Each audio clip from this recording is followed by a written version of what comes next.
시간 하나님 주시는 말씀 신약성경 누가복음 2장 1절에서 7절입니다.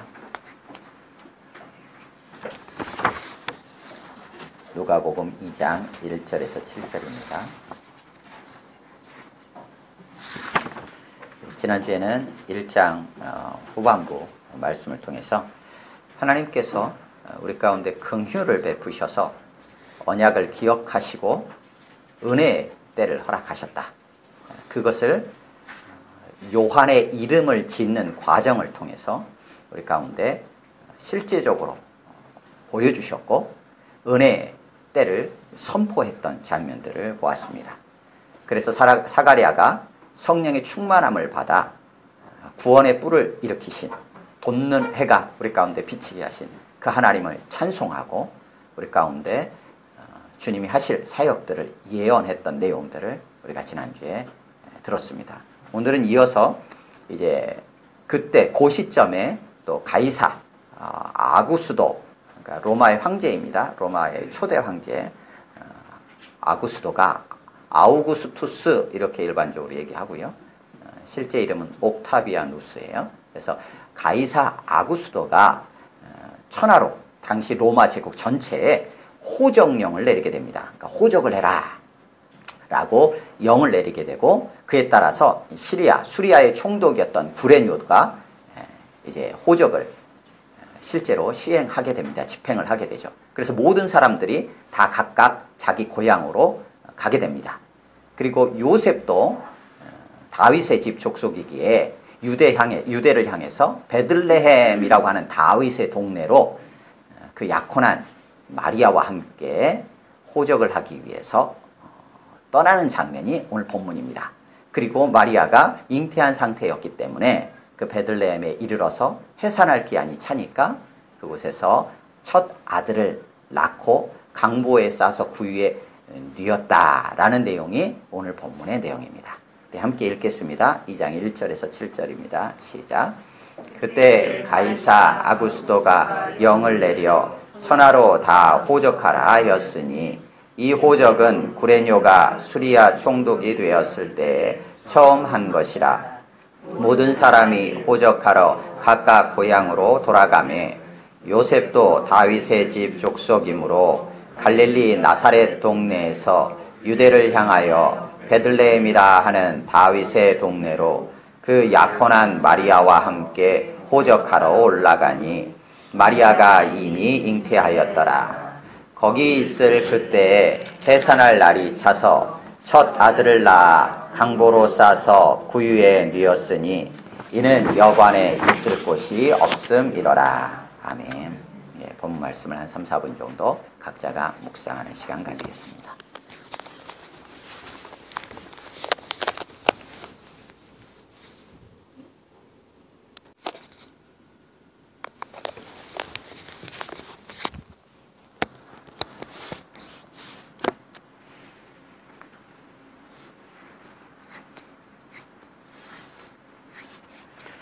거기까지 보시겠습니다. 오늘 본문은 그때 이렇게 시작을 합니다. 세례 요한이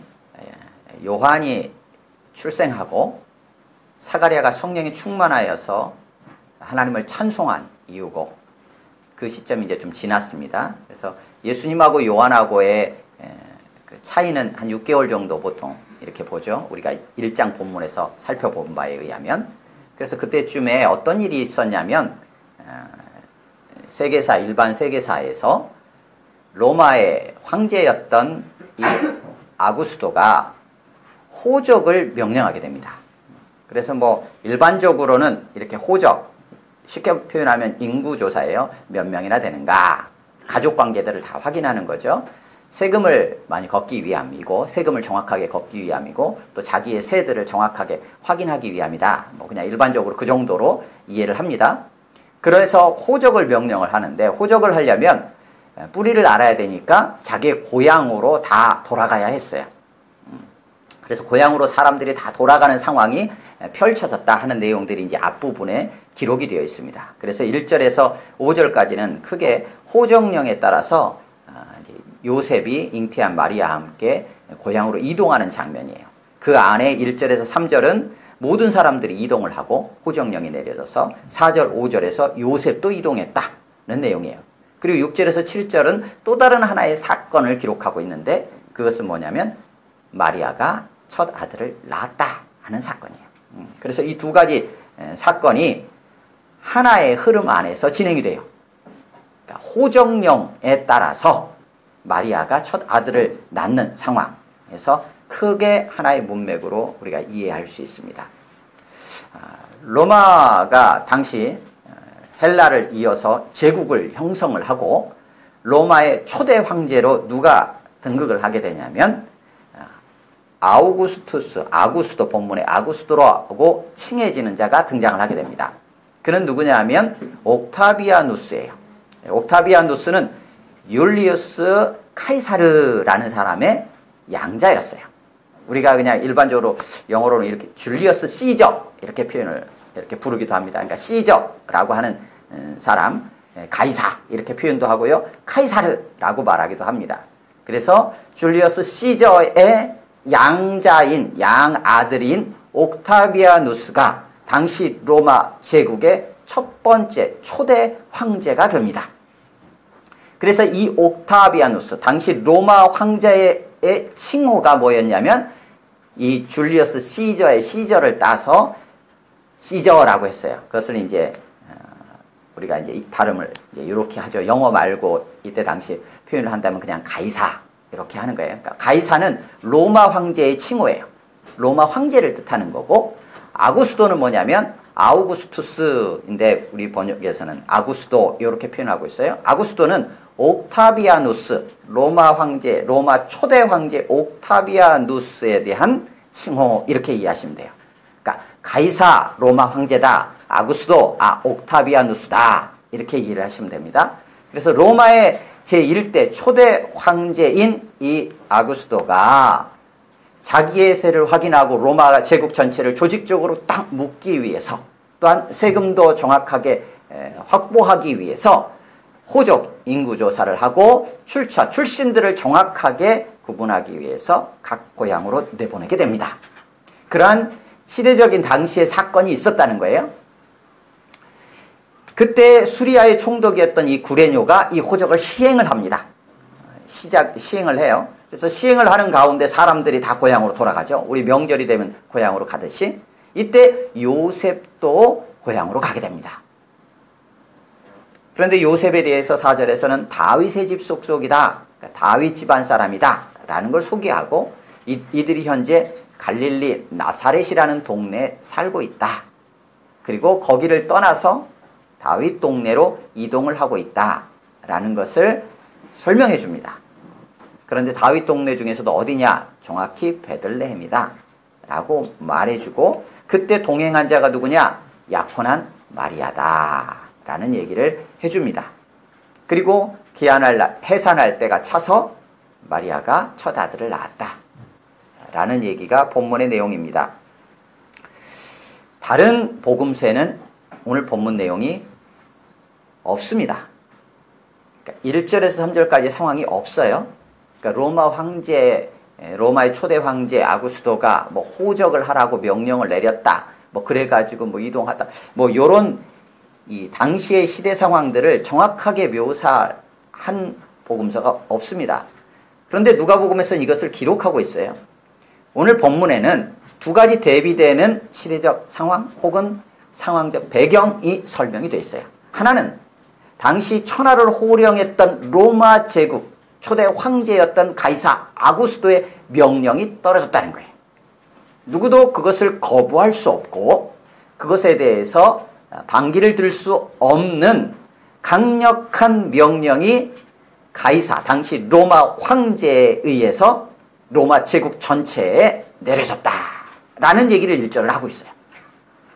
이것은 우리가 실제로 세계사를 배우면 등장하는 사건들입니다.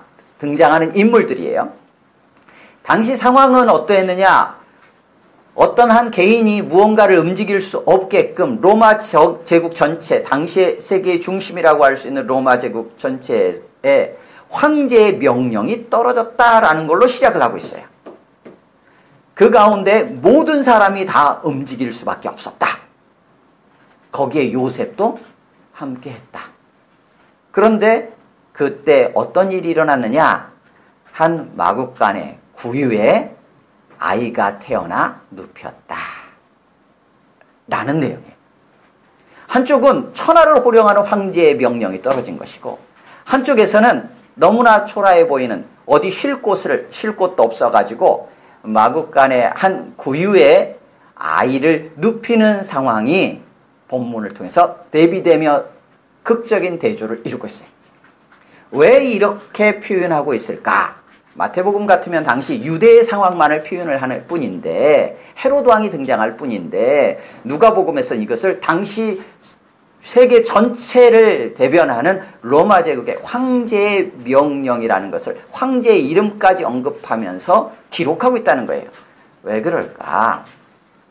실제로 일어난 사건은 너무나 초라한 베들레헴의 한 마구간 안에서 그 누구도 알아주지 않는 곳에서 아이가 한 명 태어났다는 일인데, 시작하기는 세계 전체에 하나의 명령이 떨어진 걸로 시작을 한다는 거예요.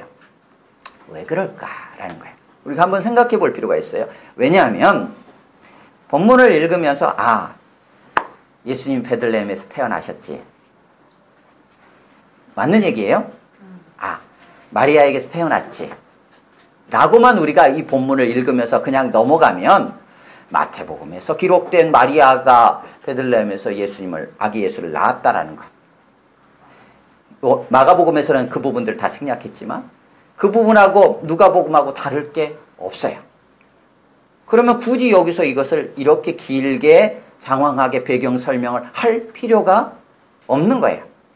우리가 그냥 그렇게 읽고 넘어간다면 그냥 간단하게 마리아가 베들레헴에서 아이를 낳았고 구유에 누였더라. 그러면 마태복음도 그렇고 누가복음도 그렇고 그냥 다 똑같은 거예요. 똑같은 얘기를 2번 반복한 거예요. 그렇게 본문을 기록했을까? 아니라는 거예요. 다른 내용이 뭐냐는 거예요. 마태복음하고 다른 게 뭐냐는 거예요. 누가복음 이 본문을 통해서는 무엇을 얘기하려고 하느냐는 거예요. 무엇을 우리에게 하나님께서 말씀하시고자 하느냐는 거예요. 하나님의 마음은 어디에 있느냐는 거예요. 아이가 태어났는데 그 아이가 도대체 어떤 의미가 있느냐는 거예요. 그것을 당시 세계상, 당시 시대적인 배경을 통해서 그것을 분명하게 우리 가운데 전달하려고 한다는 거예요. 근데 그게 뭐냐? 하나는 온 세계가 그 명령 앞에 벌벌 떨며 그 명령을 따를 수밖에 없는 세계 속에서 너무나 초라해 보이는 한 마구간에 예수님이 나셨다는 거예요. 그 사이에 무엇이 있는가? 요셉이 어떤 인물인지 설명하고 있어요. 그러니까 오늘 본문은 이렇게 구분이 됩니다. 1절에서 3절까지는 로마 황제가 호정령을 내려서 모든 사람이 다 이동을 했다. 다시 말하면 온 세계에 다 적용이 되는 거예요. 그러니까 지금 이 사건은 오늘 예수님의 첫 아들을, 마리아가 첫 아들을 낳았다는 이 사건은 배경이 어떻게 되냐면 온 세계에 다 적용이 되는 거예요. 그 명령에 따라서 지금 진행이 되고 있기 때문이에요. 그걸 염두에 두고 어떤 일이 일어났느냐? 6절 7절에 의하면 초라해 보이는 강보에 싸서 구유에 뉘었다. 여관 있을 곳이 없었기 때문이다.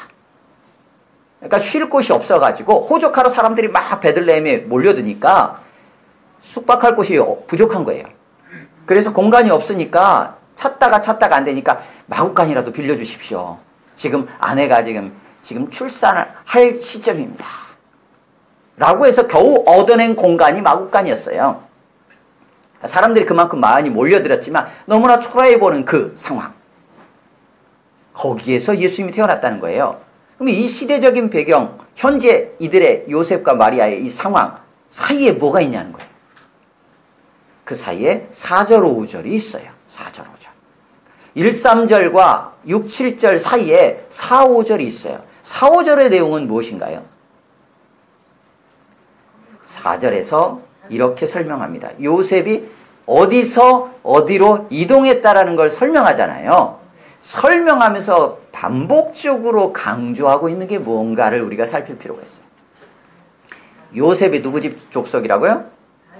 다윗 집 족속이라는 거예요. 그 요셉이 어디로 향했다고요? 유대. 예, 유대를 향해서 결국 어디로 갔다는 거예요? 베들레헴. 예, 베들레헴인데 그곳이 어디라는 거예요? 다윗의 동네. 그러니까 이렇게까지 표현할 필요가 없어요. 요셉이 나사렛에서 베들레헴으로 갔더라. 이렇게 표현해도 되는 거를 어떻게 표현하냐면 요셉이 다윗의 집 족속이므로, 요셉이 다윗의 집 사람이라는 건 이미 1장에서 언급했어요. 그런데 여기서 다시 그걸 강조해요. 그리고 베들레헴이라고 그냥 하지 않고 베들레헴이라고 하는 어디요? 다윗의 동네라고 얘기를 해요. 그러니까 다윗의 동네인 베들레헴 이렇게 표현하지 않고 베들레헴이라고 불리는 다윗의 동네라고 표현을 하고 있어요. 다윗의 집 사람이 다윗의 동네로 갔다라는 거예요. 무엇을 강조하냐면 계속 다윗을 강조하고 있어요. 다시 말하면 1, 3절의 세계적인 상황 속에서 어찌할 수 없는 이 세계, 우리가 어떻게 손쓸 수 없고 거부할 수 없고 정할 수 없는 강력한 힘이 지배하는 것처럼 보이는 이 땅의 세계의 이 논리, 그 속에 너무나 초라해 보이는 한 마구간에서 한 아이가 태어나게 되는데 왜 이러한 시대 속에 이러한 아이가 여기에 태어나게 되었는가? 그것은 다윗과 연관이 있다는 거예요. 그것을 지금 드러내려고 하는 거예요. 왜 다윗과 연관이 있는가? 다윗의 무엇과 연관이 될까? 라고 했을 때 이 부분은 당연히 다윗을 향해서 하나님께서 맺으신 언약을 기억하게 돼요. 사무엘하 7장 1절부터 다윗은 이런 마음을 품게 됩니다. 나는 백향목으로 지은 좋은 집에 살고 있는데 하나님의 언약궤는 초라하게 텐트 속에 있구나. 이 얘기를 딱 들은 당시 나단 선지자가 그래, 하나님이 당신과 함께 하시니까 당신 마음에 소원하는 바가 선하니까 그대로 하십시오. 다시 말하면 성전 짓겠다는 얘기예요. 나단도 그렇게 해라 라고 하니까 하나님께서 나단 선지자를 에게 찾아오셔가지고 내가 언제 집 지어달라고 하더냐? 내가 언제 집이 없어가지고 힘들다고 하더냐? 라고 얘기하면서 집 짓지 말게 하십니다. 그러면서 하나님께서 일방적인 언약을 체결하십니다. 그게 뭐냐면 내가 다윗의 집을 일으키겠다. 내가 다윗의 나라를 견고하게 하겠다. 내가 다윗의 나라의 왕위를 영원히 견고하게 하겠다. 라고 맹세를 해버리십니다. 그것이 사무엘하 7장 8절부터 16절까지 기록되어 있어요. 다시 말하면 다윗을 통하여 그 집안에 다윗의 나라가 영원히 설 수 있도록 그의 왕위를 견고하게 세우시겠다는 언약을 하나님께서 일방적으로 다윗에게 맺으십니다. 그래서 다윗 왕조는 바뀌지 않고 남유다, 남북이 분열된 이후에도 이어지게 됩니다. 그래서 다윗의 왕조가 쭉 이어지는데 결국 그들이 하나님을 떠남으로 인해서 바벨론 포로로 잡혀가지고 그 이후에는 나라의 왕이 등장하지 않습니다. 그러면 하나님의 이 언약이 끊긴 것인가? 아니요. 하나님께서 그때 마음에 품으셨던 진짜 하나님의 나라, 진짜 하나님이 다스리시는 나라, 그 나라를 다윗의 집안에서 일으키시겠다고 하신 약속이, 그것을 오늘 본문을 통해서 어떻게 하느냐?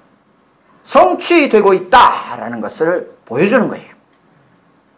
시대가 어떠하든 세상의 논리로 세상이 모든 것을 움켜쥐고 다스리는 것처럼 보이는 그 시대 속에 그것으로 인해서 하나님을 경외하고 하나님을 믿는 자들이 암흑기 속에서 힘들게 어렵게 살아가는 시대 상황이라 할지라도 그 속에 하나님께서 약속하신 예수 그리스도가 나시는 사건이 초라하게 등장하지만 이것은 하나님께서 이미 다윗에게 하셨던 언약에 대한 신실하신 이행, 하나님의 신실하신 언약 이행이라는 사실을 오늘 본문을 통해서 보여주겠다는 거예요. 다시 말하면 당시 로마 제국이 통치하는 것처럼 보이는, 로마 황제가 명령하면 모두가 벌벌 떨고 다 시행하는 것처럼 보이는 로마 황제 시대인 것처럼 보이고 로마 황제가 다스리는 것처럼 보이는 시대.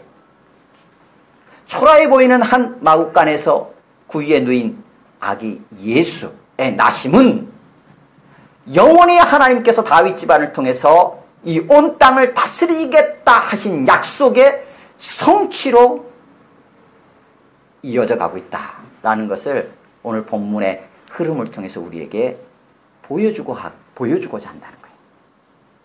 우리가 어떠한 삶의 자리에 있든지 간에 우리가 참 연약해 보이는 마구간에 있는 것처럼 보인다 할지라도 바로 그곳에 예수 그리스도가 함께 하신다면 그곳이 곧 하나님이 왕으로 다스리시는, 하나님께서 우리 가운데 맺으신 그 언약을 이행하시는 신실하신 하나님의 통치가 이루어지는 현장이라는 것입니다. 오늘 이 구지 가이사 아구스도를 언급하며 이렇게 예수님의 나심을 표현하고 있는 것은 진짜 왕은 하나님이시다. 그것은 하나님께서 이미 다윗에게 하신 약속이요, 그 다윗의 후손에서 결국 진짜 왕이신 예수 그리스도가 나오고 있다. 가이사 아구스도가 진짜 왕이 아니다 라는 것을 분명하게 드러내기 위함으로 이해할 수 있습니다. 오늘 본문에서 마리아와 아기 예수의 배경을 묘사하는 장면을 우리가 좀 살펴볼 필요가 있습니다. 오늘 본문 2장 4절입니다. 2장 4절을 같이 한번 더 읽겠습니다. 시작. 요셉도 다윗의 족속 유대를 향하여 베들레헴이라 하는 다윗의 동네로. 예, 이렇게 기록이 되어 있어요. 예. 요셉이 어떤 사람인가? 지금 현재 갈릴리 나사렛 동네에 있었던 요셉이라는 거예요. 이것은 지금 어디에서 등장을 했냐면, 그래서 다윗의 자손이라는 것은 1장도 한번 같이 보겠습니다. 1장 26절, 27절에 보면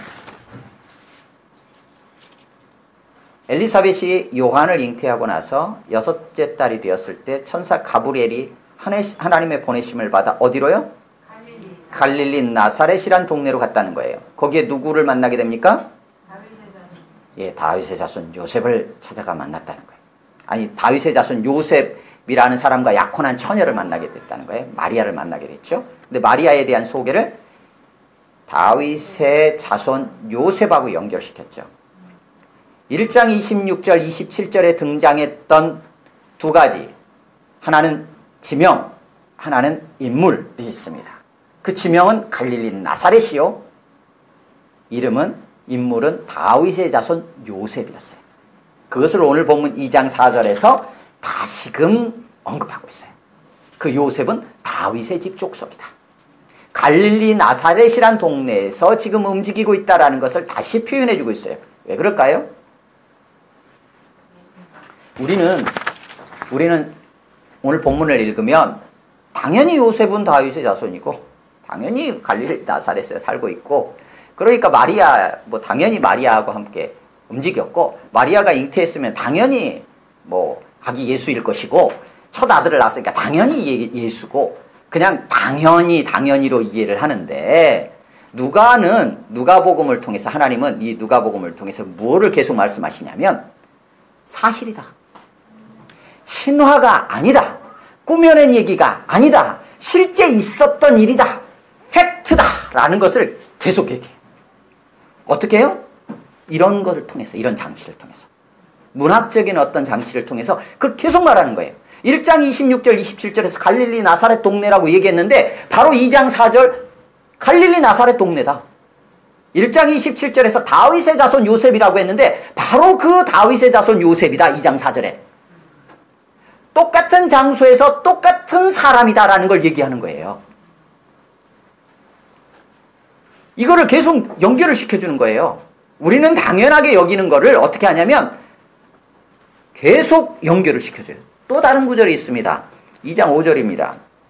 2장 5절 뭐라고 표현되냐면 그 약혼한 마리아와 함께 이렇게 돼 있죠. 이것이 어디에 기록이 돼 있었습니까? 1장 27절에 기록이 되어 있었어요. 다윗의 자손 요셉이라 하는 자와 약혼한 처녀 마리아 이렇게 되어 있었잖아요. 마리아, 요셉이 지금 다른 마리아가 아니라 1장 27절에서 얘기한 바로 그 마리아야 라는 것을 2장 5절에서 그 약혼한 마리아라고 표현함으로써 동일한 인물임을 다시 한번 강조하는 거예요.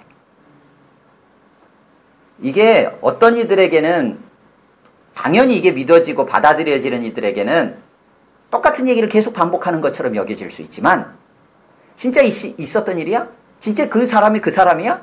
진짜 그런 거야? 라고 생각하는 의문을 가지는 사람들한테는 이런 부분 하나하나가 실제야. 이걸 봐봐.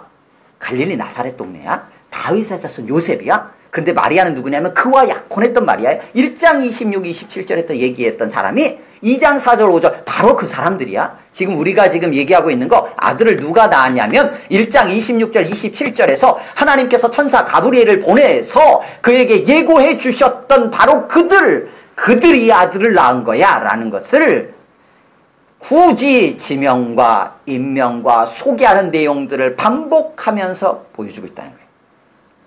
실제라는 거예요. 똑같은 자라는 거예요. 그래서 1장 26절, 27절에서 천사 가브리엘이 그 이후로 예고했던 바로 그 사람들, 바로 그 사람이 그 아들을 낳았다라는 얘기를 지금 하려고 하는 거예요. 또 있습니다. 2장 7절입니다. 2장 7절에 보면 이렇게 기록이 되어 있어요. 같이 읽어보겠습니다. 시작. 첫 아들을 낳아 강보로 싸서 구유에 뉘었으니 이는 여관에 있을 곳이 없음이로라. 여기 7장에 누구를 낳았다고 되어 있습니까? 첫 아들. 어떻게 표현하면 되겠습니까? 그냥 아들을 낳았으니. 그냥 이렇게 표현해도 아무 무리가 없어 보여요.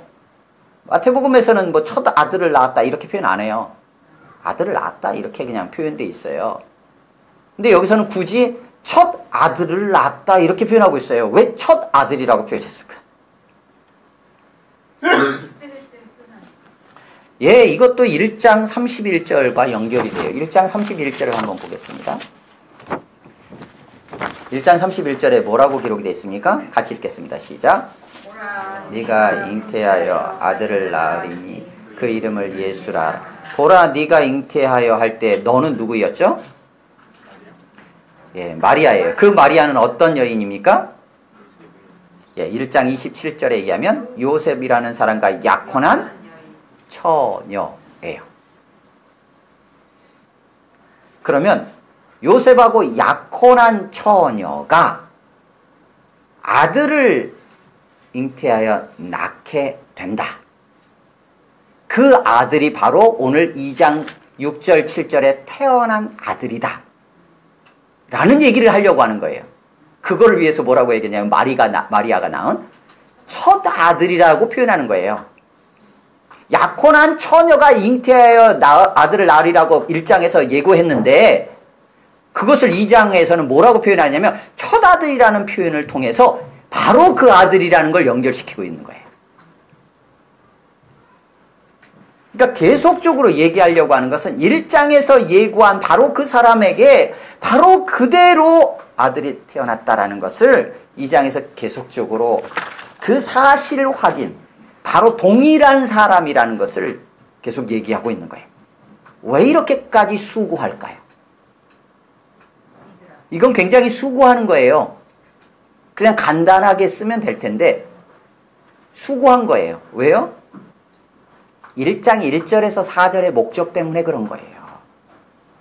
누가복음 1장 1절에서 4절까지 뭐라고 되어 있습니까? 우리 중에 이루어진 사실에 대하여 처음부터 목격자와 말씀의 증언자들로 말씀을 전파하는 자들로 부르심을 받은 자들이 많이 붓을 들었어요. 나도 그것처럼 붓을 들었는데 왜 들었느냐? 데오빌러 당신이 알고 있는 것을 더 확실하게 하기 위해서라고 했잖아요.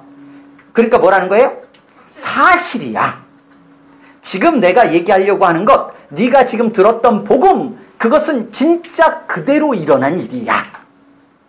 그 사실이라는 것을 보여주고 증명하는 성격을 가지고 있어요. 그러다 보니까 어떻게 해요? 대충 그냥 넘어가는 게 아니고 하나하나 짚어요. 당시 시대는 로마 초대 황제가 초대 황제는 기원전 29년부터 보통 일반적으로 기원전 29년부터 우리 AD 서기 14년까지 다스렸던 로마 제국을 다스렸던 황제로 우리가 알고 있어요. 세계사 속에서. 바로 그때라는 거예요. 굳이 그 세계사와 연결시키는 거예요. 그냥 단순히 우리가 뭐 경전으로서 그냥 우리가 신앙생활하는 것뿐만 아니라 실제 있었던 세계사에서, 이건 세계사 공부를 해보면 알 수 있어요. 있었던 그 시대와 예수님의 나심을 연결시키는 거예요. 신화가 아니라는 얘기를 하는 거예요. 그리고 1장에서 예고했던 꼭 신화처럼 느껴질 만한 하나님께서 처녀가 아들을 낳으리라고 예고했던 바로 그 사건이 실제로 일어났다라는 것을 이러한 수고를 통해서 지금 계속적으로 그에게 확신시켜주고 전달하려고 애를 쓰고 있다는 거예요. 이런 수고가 우리에게는 있는가라는 거예요. 복음을 전한다는 데 있어서 사람마다 성향이 다르기 때문에 받아들이는 지점이 틀려요. 어떤 이는 감성이 움직여서 믿어질 수도 있고요. 어떤 이는 아 그렇구나 라고 뭔가 깨달아져서 믿어질 수도 있어요. 어떤 이들은 살아가는 삶의 모습을 보니까 아 그래 뭔가 달라 해서 그들이 말하는 복음을 받아들이고 믿을 수도 있어요. 근데 우리는 그냥 성경에 이렇게 기록되어 있잖아. 성경에서 예수님 보냈다고 했잖아요. 그러니까 믿어 라고 하는 걸로만 모든 것을 조금은 어찌 보면 강압적으로 그들을 끌고 가려고 하는 모습은 있지 않나 한번 생각해 볼 필요가 있어요. 누가복음을 통해서 하나님은 이거를 아주 어찌 보면은 너무나 조심스럽게 너무나 세밀하게 아주 상대를 배려해서 그가 받음직하게 받을 수 있게끔 당시 시대적인 배경도 설명하고 그러면서 그게 어떻게 연결됐는지 구체적으로 조목조목 하나하나를 다시 연결시켜서 이것이 실제 일어난 바로 그 사건이라는 것을 전달하려고 애를 쓰고 계시다는 거예요. 하나님의 노력이에요. 하나님도 이렇게 우리에게 복음을 전달하기 위해서 애를 쓰고 계신 거예요. 근데 우리는 최소한의 그러한 애씀이 있는가? 우리가 다 할 수는 없어요. 이런다고 해서 다 믿어지는 것도 아니에요. 하지만 그 사람이 어떤 포인트에서 과연 마음이 열리고 받아들이는가에 대해서 다양한 형태를 통해서 그에게 복음을 전해주는 게 필요하다는 거예요.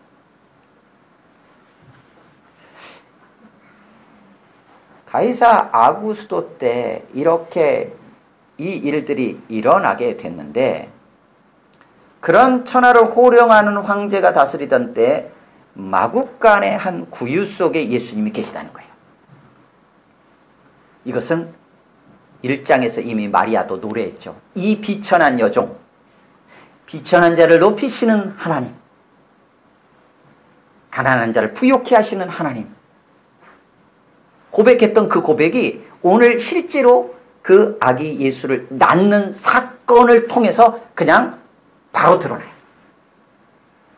호화로운 것이 아니라 왕이신 예수님께서 호화스러운 궁전도 아니고 좋은 집도 아니고 너무나 초라한 마국간의 한 구유에 지금 나셨다는 거예요. 복음이 필요한 곳으로 흘러갑니다. 그 복음은 어디로 흘러가는가? 결국은 낮은 곳으로 흘러가게 돼 있어요.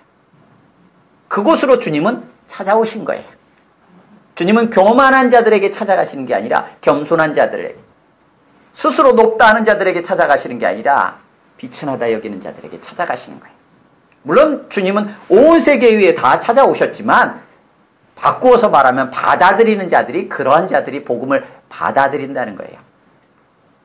자신이 왕이라고 생각하는 자는 결코 복음을 받아들일 수 없어요. 주님을 왕으로 믿을 수 없어요. 한 가지만 더 나눕니다. 6절에서는 새로운 사건의 전환을 표현해 줍니다. 2장 1절에서 하나의 사건이 일어났다. 일이 일어났다. 계속 일이 일어났다는 얘기를 한다고 그랬죠. 그래서 천하로 호적하라는 명령이 내려졌었는데 6절에서 어떤 일이 일어났느냐. 해산할 날이 차는 사건이 일어났다. 이렇게 돼 있어요. 6절에. 거기 있을 그때에 하나의 사건이 일어났다. 해산할 날이 찼다. 여기서 굉장히 중요한 하나의 단어가 나옵니다. 그 단어는 무엇이냐면 찼다라는 거예요. 날이 찼다. 날이 되었다라는 거예요. 마리아가 예수님을 낳은 것은 잉태한 이후에 5개월 만에 나온 게 아니에요. 아, 너무 덥습니까? 예, 난방을 좀 꺼주세요. 예. 이 목이 칵칵 좀 맥히는 경향이 있죠. 예. 5개월 만에 등장한 게 아닙니다. 무슨 뭐 곰이 뭐 해가지고 낳은 것도 아닙니다. 그런 거 아니에요. 사람의 몸에서 정확하게 하나님 창조의 원리에 따라서 10개월을 다 채워서 그리고 나셨다라는 거예요. 그게 날이 찼다는 거예요. 신화적인 존재로 태어난 게 아니에요. 뚝 떨어진 게 아닙니다. 성령으로 잉태되었지만 태어나는 모든 과정, 자라는 모든 과정은 우리 인간으로 오신 예수님이기 때문에 인간의 모든 과정을 다 그대로 밟으십니다. 날이 찼어요. 해산할 날이 찼어요. 이 찼다라는 표현을 또 다르게 이렇게 번역을 합니다. 충만하다 이렇게 표현해요. 이 찼다라는 표현은 누가복음에서 사도행전에서 다시 말하면 누가라는 이 인물이 사용하는 독특한 단어예요. 신약성경 전체를 거쳐서 이 단어 찼다라는 충만하다 이 단어는 24번 등장합니다. 그런데 그 중에 물론 마태복음에 2번 등장해요. 근데 거의 이거하고는 관계없는 다른 형태로 번역이 돼요. 마태복음에 딱 2번 등장하는 거 이외에 나머지 몽땅 다 22번 다 누가복음하고 사도행전에 등장해요. 사실상의 누가 전용 어휘라고 볼 수 있어요. 그런데 그 중에서도 누가복음에 13번이 등장하는데 13번 등장하는 이 단어가 누가복음 1장과 2장에 8번이 등장합니다. 다시 말하면 누가는 이 찼다라는 이 단어를 누가복음 1장과 2장에 집중적으로 사용함으로써 무언가를 표현하고자 했다라고 이해할 수 있어요. 다시 말하면 하나님께서는 이 찼다, 충만하다 이 단어를 누가복음 1장, 2장에 배치시켜서 무언가 하나님께서 전달하고 싶으신 게 있다라는 거예요. 그게 뭘까라는 거예요. 그게 뭘까? 마태복음과 마가복음에서는 그게 뭐였을까? 예수님께서 등장하시면서 세례 요한이 등장하면서 선포했던 메시지가 있어요. 제일 처음에. 그게 뭔지 혹시 기억나십니까? 복음입니다. 복음. 하나님 나라입니다. 그 복음의 내용을 이렇게 표현합니다. 때가 찼고, 그때 찼다라는 단어는 오늘 본문에 나오는 찼다라는 단어하고는 좀 다른 단어예요. 똑같이 우리가 찼다라고 표현을 하지만 어감이 다른 단어예요. 때가 찼고 하나님 나라가 가까웠으니 천국이 가까이 이르렀다. 그러니 회개하고 복음을 믿으라. 요게 예수님께서 처음 던지신 메시지. 하는 얘기는 때가 찼다는 내용이에요. 그래서 하나님의 나라가 가까이 왔다는 얘기예요. 이게 복음이에요. 그럼 누가복음은 그걸 어떻게 표현하고 있을까요? 그 표현이 없어요. 그러면 그 표현을 어떻게 하고 있습니까? 요 단어를 통해서 1, 2장에 하고 있다는 거예요.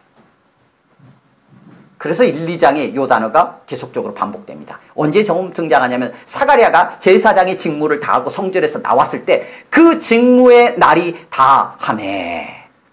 제사장의 직무를 다 마쳤어요. 제사장이 해야 할 역할은 끝났어요. 그때 처음 등장했어요. 그리고 나서 언제요?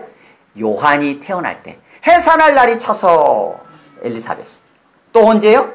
마리아가 오늘 본문에 있는 것처럼 해산할 날이 차서 뒤이어서 8일째가 되매 할례할 8일이 되매 할 때 그때도 이 단어를 사용하고 있어요. 그러니까 예수 그리스도 또 세례 요한 결국은 복음 때가 되었다라는 거예요. 때 하나님의 때가 되었다라는 것을 이 단어를 통해서 1장 2장에 계속 강조하고 있다는 거예요. 그런데 그냥 때가 찼다라고 표현하지 않고 실제로 때가 차서 엘리야의 심령을 가진 요한이 지금 태어나는 거야. 얘기하는 거예요. 진짜 하나님의 때가 되어서 실제로 아기 예수 메시아가 지금 태어나는 거야. 그 얘기를 하는 거예요. 마태복음 마가복음에서 때가 찼다고 표현한 것을 실제적인 사건을 통해서 요한과 아기 예수의 탄생을 통해서 표현하고 있어요. 또 하나는 이 찼다라는 게 어떻게 번역된다고요? 충만하다 이렇게 표현된다고 했죠. 가득하다 이렇게 표현되기도 해요. 시기가 가득하야 뭐 이럴 때도 그렇게 해요. 근데 충만하다라고 번역될 때 1장 2장에서는 무엇과 연결시키냐면 성령님과 연결시켜요. 그래서 누가복음 전체를 통해서 성령의 충만함을 받았다라는 기록이 요 1장 2장에만 나와요. 요 단어를 사용해서. 물론 4장에 가면 예수님이 성령의 충만함을 받았다 하는데 그때는 이제 다른 단어를 사용해요. 그러면 누가 성령의 충만함을 받은 걸로 기록이 됩니까? 우리가 앞에서 살펴봤을 때 제일 먼저 등장하는 성령의 충만함은 모태로부터 성령의 충만함을 받아 천사가 사가랴에게 요한의 탄생을 예고하면서 요한이 모태에 있을 때부터 성령의 충만함을 받을 것을 예언해요. 그리고 또 누가 성령의 충만합니까? 그 요한이 아기 예수를 잉태한 마리아를 보고 복중에서 기뻐 뛸 때 엘리사벳이 성령의 충만함을 받아 그때 등장합니다. 그리고 또 언제 등장합니까? 요한이 출생하고 나서 사가랴가 성령의 충만함을 받아 예언한다 할 때 등장해요. 누구요? 요한, 엘리사벳, 사가랴. 이 세 사람이 성령에 충만하다라고 기록되어 있어요. 그게 1장, 2장이에요. 1장에서 다 나오죠. 이 세 사람의 이름은 중요하다고 그랬죠? 하나님이 언약을 기억하시고 하나님의 그 언약을 기억하셔서 긍휼을 베푸셔서 우리 가운데 은혜의 때가 시작되었다라는 세 사람의 이름이었잖아요. 이 세 사람에게 이 단어가 동일하게 사용되고 있어요. 다시 말하면 복음이 우리 가운데 임했다는 거예요. 하나님의 나라가 임했다라는 거예요. 그것을 이 단어를 통해서 우리 가운데 전달해주고 있는 것처럼 보인다는 거예요. 말씀을 정리하겠습니다. 시대가 어떤 상황이고 세상의 왕이 따로 있는 것처럼 여겨진다 할지라도 진짜 왕이신 하나님 주님이 가장 낮은 곳으로 찾아오셨다라는 거예요. 그것은 하나님의 신실하신 약속에 대한 이행이었다라는 거예요. 1장에서 계속 얘기했던 내용이에요. 그것을 그대로 오늘 본문은 예수님의 나심의 사건을 통해서 보여주고 있습니다. 뿐만 아니라 마리아와 아기 예수의 배경을 통하여서 1장에서 예고되었던 바로 그 사람들에게 바로 그 아기가 태어나고 있다는 것을 우리에게 정확하게 증거해주고 있어요. 뿐만 아니라 때가 찼다. 하나님 나라가 가까웠다라는 것을 요한과 아기 예수의 탄생과 관련되어서 성령의 충만함을 받은 자들의 노래를 통하여서 그것을 드러내고 있다라는 거예요. 우리의 삶에 하나님께서는 하나님의 때에 맞게끔 우리 각 사람의 삶의 자리에서 우리의 각 사람의 모든 할 바들을 인도해 주고 계십니다. 그 하나님의 때에 맞게 하나님께서 우리를 인도해 주실 때 성령의 충만함을 받은 자들이 그에 합당하게 하나님을 찬양하고 그 하나님의 인도하심을 잘 따라갈 때 그 안에서의 참 복음의 은혜를 누리게 될 것입니다. 그 은혜가 우리의 삶의 현장에서도 바로 그 삶의 구석구석에서 그대로 되어지는 역사가 있기를 주님의 이름으로 축원합니다. 아멘. 함께 기도하겠습니다. 이 시간 기도할 때 우리는 어떤 시대를 살아가고 있는가? 우리 자신은 어떠한 자로 여겨지는가? 과연 성경의 이 말씀들은 신화인가 실제인가 그것이 실제임을 성령 하나님 우리로 바로 깨닫게 하여 주시고 다양한 방식으로 우리가 그 사실을 분명하게 우리의 마음에 새기고 그 복음을 꽉 부여잡게 하여 주옵소서. 그리고 우리 가운데 찾아온 이 복음을 온전히 받아들이고 그 복음으로 인한 참 기쁨을 누리게 하옵소서. 기도하시고 우리의 삶의 자리자리 때에 맞게끔 하나님 그 때가 찼을 때 우리의 삶을 또 한 걸음 인도하시고 인도해 가신 하나님의 선하신 손길을 우리가 늘 민감하게 인식하고 성령의 충만함 가운데 그 하나님의 복음을 온전히 전하고 누리는 삶이 되게 하옵소서. 기도했으면 좋겠고요. 여러분의 가정들을 또 생각하면서 심으로 한 1분 정도 같이 기도합니다.